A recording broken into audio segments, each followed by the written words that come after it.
Honestly, 24 hours is not enough for a mother. মই সদায় ৰাতিপুৱাই শুই উঠি ভাবোঁ যে আজি মোৰ নিজৰ কিছুমান কাম মই কৰিম, কিন্তু সেইটো আজিলৈকে সম্ভৱেই হোৱা নাই। ইনফেক্ট মই ৰাতিপুৱা শুই উঠি একাপ চাহ গৰমকৈ শেষ কৰা মোৰ উদাহৰণে নাই। সদায় চাহ খোৱাৰ মাজতে কিবা এটা ওলাব।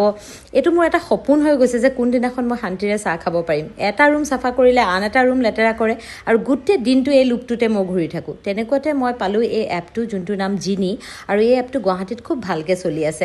আপোনালোকে চাব পাৰে ইয়াৰ প্ৰাইচবোৰ বিৰাট ৰিজনেবল, নমিনেল কম্পেৰেটিভ টু আদাৰ এপছ, আৰু তাহাঁতি খুব কম প্ৰাইচত খুব ভাল ভাল ছাৰ্ভিচ দি আছে। মই এপটো বুকিং কৰিলোঁ আৰু এটা ছাৰ্ভিচ ল'লোঁ, আৰু মই খুব হেপী উইথ দেয়াৰ ছাৰ্ভিচেছ, আৰু স্পেচিয়েলি ফৰ দ্য প্ৰাইচ আৰু তাহাঁতৰ বিহেভিয়াৰ, দুটা বস্তুৱে মোৰ খুব ভাল লাগিলে। আৰু সেইটো কাৰণে মই ভাবিলোঁ যে আজি এইটো এটা ৰিভিউ দি পেলাই মই শ্বেয়াৰ কৰোঁ, স্পেচিয়েলি ফৰ দ্য মাদাৰ্ছ, যোনবোৰে আমি গোটেই দিনটো 24 আৱাৰ্ছো ফ্ৰী হ'ব নোৱাৰোঁ।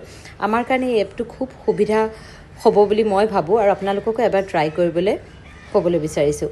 এয়া মোৰ ছাৰ্ভিচ লোৱাৰ পিছৰ ফটো মোৰ ঘৰৰ, আৰু ঘৰ চাফা হ'ল মানে আমাৰ আধা আধি কাম হৈ গ'ল। আমি নিজৰ কাৰণে বহুত সময় পালোঁ, আৰু honestly I am very happy with the service of জিনি।